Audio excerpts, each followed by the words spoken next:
Bab 696. Pedang Ayah. 90% keilahian. Zentian terdiam. Seperti yang Kartosen katakan, dia memang berjudi, dan itu adalah pertaruhan besar. Kalau ada 90% keilahian di belakang Sanderye, klan Zen akan memenangkan taruhannya. Tapi kalau tidak, klan Zen akan hancur selamanya. Dan dia tidak yakin apakah ada master keilahian 90% di belakang Sanderye. Satu-satunya yang memiliki tingkat keilahian 90% adalah negeri roh kuno. Namun, dia tetap ingin percaya bahwa itu ada. Pasalnya, berbagai penampilan Sanderye menunjukkan bahwa orang di belakangnya jelas tidak sederhana. Tentu saja, tidak ada gunanya mengkhawatirkan hal ini sekarang. Kalau Sanderye tidak ada, jadi dia hanya bisa berpura-pura ada. Setelah memikirkan ini, Zentian tertawa. Dia memandang Kartosen dan berkata, "Sepertinya kamu siap menggunakan pilihan terakhir keluarga Sen." Mata Kartosen perlahan tertutup. Pada saat ini, dia tahu dia tidak punya pilihan lain. Zentian tidak mengatakan apa-apa lagi. Dia tahu bahwa ini akan segera tiba waktunya bagi semua pihak untuk menunjukkan kartu truf mereka. Zentian memandang Sanderye yang bertarung di bawah, dan hatinya penuh rasa ingin tahu.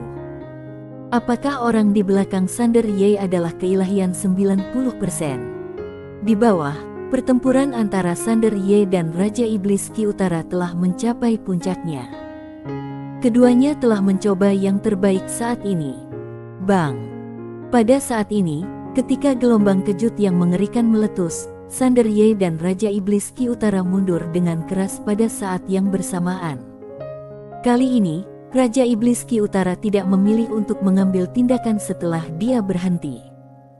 Dia menatap Sanderye di kejauhan dan perlahan menutup matanya. Tidak punya pilihan. Pada saat ini, dia merasa sangat tidak berdaya di dalam hatinya, karena dia menemukan bahwa tidak ada yang bisa dia lakukan terhadap Sanderye di depannya. Di permukaan, dia menekan Sanderye, tetapi hanya dia yang tahu bahwa kekuatan Sanderye semakin kuat, dan dia tidak bisa lagi menekannya.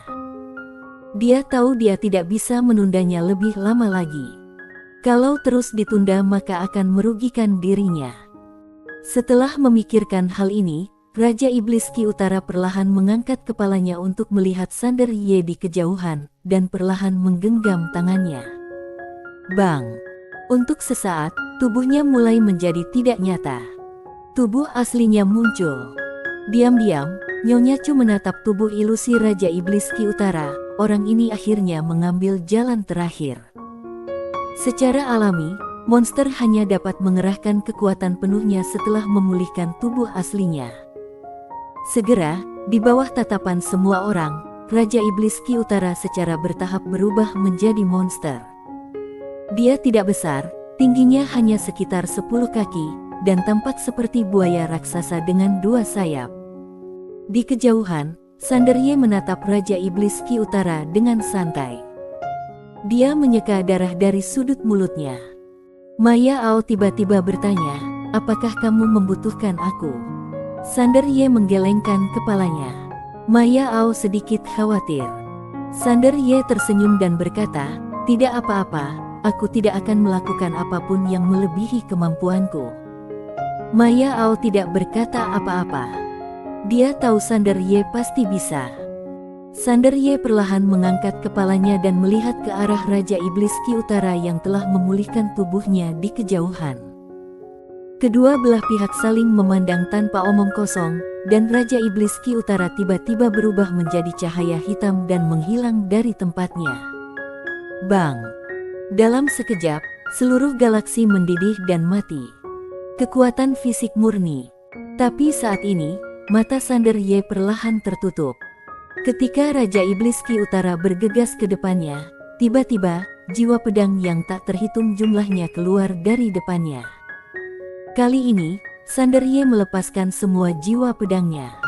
Tembakan terkuat. Saat dia melepaskan semua jiwa pedangnya, kekuatan mengerikan langsung meledak di depannya. Kekuatan ini begitu kuat sehingga semua orang di lapangan berubah ekspresinya. Karena jiwa pedang ini mengandung kekuatan ruang dan waktu khusus. Pada saat ini, Sanderye meledakkan kekuatan ruang dan waktu khusus yang tak terhitung jumlahnya dalam sekejap. Bang! Dalam sekejap, Sanderye dan Raja Iblis Ki Utara terbang pada saat yang sama. Satu demi satu, gelombang kejut kekuatan yang mengerikan terus menyebar ke sekeliling seperti air pasang. Beberapa master yang lebih lemah di sekitar langsung terlempar puluhan ribu kaki jauhnya, dengan tubuh retak dan jiwa mereka rusak. Arya menatap ruang gelap di kejauhan dan berhenti menjilati manisan Hao. Dia hanya menatapnya. Setelah beberapa saat, dia terus menjilat manisan Hao-nya. Putih menatap ke kejauhan, mengepalkan cakar kecilnya, wajahnya penuh kekhawatiran dan kegugupan. Sesuatu tidak boleh terjadi pada cucu ini. Dan di sekelilingnya, semua orang melihat ke dalam area ruang waktu yang gelap itu, ada gelombang kejut kekuatan yang tak terhitung jumlahnya menyebar. Siapa yang kalah? Dengan begini, 1/4 jam kemudian, area ruang dan waktu berangsur-angsur kembali tenang. Sanderye dan Raja Iblis Ki Utara juga muncul lagi di mata semua orang. Saat ini, tubuh Sanderye benar-benar retak, seperti porselen yang dipukul dengan keras. Darah terus mengucur dari tubuhnya, namun diserap oleh dirinya sendiri dalam sekejap. Di seberang Sanderye, tubuh Raja Iblis Ki Utara telah terkoyak seluruhnya, dengan bekas pedang yang padat. Meskipun tubuhnya kuat, dia masih tidak dapat menahan kekuatan ruang dan waktu khusus yang dilepaskan oleh Sanderye. Siapa yang kalah? Di lapangan, semua orang melihat pemandangan di depan mereka dan sedikit bingung. Mungkinkah tidak ada pemenang? Pada saat ini, Raja Iblis Ki Utara tiba-tiba perlahan mengangkat kepalanya dan menatap Sanderye. Kekuatan ruang dan waktu apa yang kamu miliki? Meskipun pedang Sanderye kuat, namun dia tahu betul bahwa ilmu pedang Sanderye sendiri tidak memiliki kekuatan untuk menghancurkan pertahanan fisiknya. Yang benar-benar mematahkan pertahanan fisiknya adalah kekuatan ruang dan waktu khusus yang terkandung dalam pedang Sanderye, yang mana adalah yang paling kuat. Mendengar kata-kata Raja Iblis Ki Utara, Sanderye tersenyum dan berkata, "Saya tidak tahu nama mainan itu ditinggalkan oleh sesepuhku." Raja Iblis Ki Utara terdiam. Sesepuh di keluarga. Pada saat ini, betapapun sombongnya dia tahu bahwa orang di belakang pemuda di depannya pasti tidak sederhana. Dia meremehkan. Pada saat ini, Sanderye tiba-tiba berkata, "Ketika aku mendengar kamu menanyakan hal ini, aku tiba-tiba teringat bahwa keterampilan pedang yang baru aku buat tidak memiliki nama baru. Kenapa tidak menyebutnya pedang tertunda?" Haha. Raja Iblis Ki Utara menatap Sanderye dan tidak berkata apa-apa. Dan tubuh dagingnya tiba-tiba mulai retak sedikit demi sedikit, dan darah terus mengalir. Saat melihat lagi Sanderye, dia sebenarnya telah pulih 30 hingga 50% saat ini. Melihat pemandangan ini, semua orang mengerti bahwa Raja Iblis Ki Utara telah dikalahkan. Kalah dalam pemulihan. Kemampuan pemulihan diri Sanderye sungguh luar biasa. Dapat dikatakan bahwa selama kamu tidak membunuhnya secara instan, dia selalu dapat pulih, seperti mesin yang bergerak terus-menerus. Benar-benar keterlaluan. Tubuh Raja Iblis Ki Utara hancur dan dia diam. Memang, lawan unggul dalam kemampuannya untuk pulih. Kalau dia tidak memiliki kemampuan pemulihan yang mengerikan ini, dia tidak akan mampu mengalahkan Raja Iblis Ki Utara di depan Ria, karena kekuatan lawannya sangat menakutkan sehingga dia tidak dapat menahannya. Karena kemampuan pemulihan yang kuat ini sehingga dia bisa melawan. Tampaknya di masa depan, Putih dan Arya harus menemukan beberapa benda ilahi untuk pemulihan. Memikirkan hal ini, Sanderye tidak bisa menahan tawa. Setelah tertawa sejenak, dia melihat ke arah Raja Iblis Ki Utara dan hendak mengambil tindakan, tetapi pada saat ini, sebuah suara tiba-tiba datang dari langit yang jauh, "Berhenti." Sander Ye melihat ke langit dan melihat langit di kejauhan tiba-tiba retak. Detik berikutnya, mereka bertiga perlahan berjalan keluar. 2 pria dan 1 wanita. Pada saat ini, pikiran Sander Ye tiba-tiba terdengar suara Zentian. Pemimpin adalah Raja Iblis Jumang, pemimpin dari 4 Raja Iblis di Tanah Kuno. Di sampingnya adalah Raja Iblis Sene dan Raja Iblis Singu. Keempat Raja Iblis berkumpul. Sander Ye melirik pria raksasa yang berbicara, apakah ada yang salah? Jumang menatap Sander Ye, Tuan Ye, dia berasal dari Tanah Kuno. Sander Ye tersenyum dan berkata, jadi apa? Jumang berkata dengan tenang, kamu tidak bisa membunuhnya. Meskipun keempat Raja Iblis bertanggung jawab atas urusan mereka sendiri, pada kenyataannya, mereka semua masih termasuk Tanah Kuno. Kalau Sander Ye membunuh Raja Iblis Ki Utara di sini, reputasi Tanah Kuno akan rusak. Terlebih lagi, mereka telah menerima perintah dari Yueni sebelumnya. Mereka dapat langsung memilih untuk melakukan intervensi bila diperlukan. Mendengar perkataan Jumang, Sander Ye tiba-tiba tertawa. Detik berikutnya, dia tiba-tiba berubah menjadi cahaya pedang dan menghilang dari tempatnya. Jelek.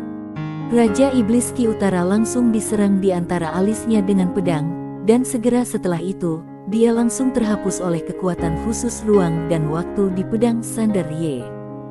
Sander Ye menatap cahaya raksasa itu, kamu bilang aku tidak bisa membunuh, apa aku memang tidak bisa membunuh? Begitu kata-kata ini diucapkan, lingkungan sekitar tiba-tiba menjadi sunyi. Ini sama sekali tidak mempertimbangkan Tanah Kuno.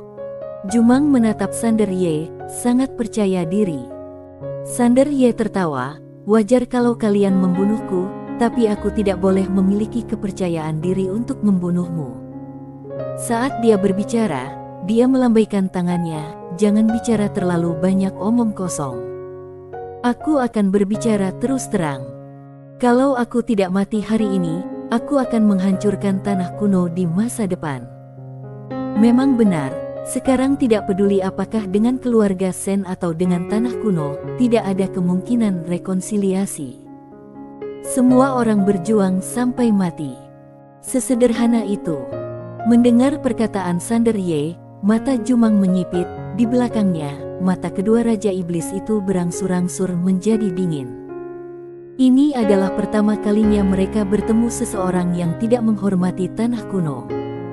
Pada saat ini, jelas bahwa mereka tidak dapat lagi mundur. Kalau menyerah saat ini, bagaimana bisa bertahan di era lama di Tanah Kuno ini? Jumang tiba-tiba mengangkat kepalanya dan memandang Arya di kejauhan, 2 gerakan. Lakukan saja. Arya menjilat permennya, oke. Jumang mengangguk, lalu maju selangkah, dia dan Arya menghilang dari tempatnya pada saat bersamaan. Bang! Segera, di langit berbintang yang tidak diketahui, ledakan mengerikan terus terdengar. 2 Raja Iblis yang tersisa memandang Sander Ye dari kejauhan. Sander Ye tersenyum tipis dan berkata, kamu tidak menggeroyok, bukan? Sene menatap Sander Ye, tidak bisa. Sander Ye berkata dengan serius, aku adalah orang yang beretika bela diri. Kalau kamu bertarung 1 lawan 1, aku tidak membutuhkan benda asing. Ini adalah prinsipku. Kalau kamu ingin bertarung dalam kelompok, maka aku minta maaf, aku akan abaikan prinsipku. Ada sedikit rasa jijik di sudut mulut Sene, kalau begitu coba dengan benda asing. Setelah mengatakan itu, kedua Raja Iblis itu bergegas menuju Sander Ye secara langsung. 2 lawan 1. Sander Ye diam-diam mengeluarkan pedang ayahnya. Bersambung.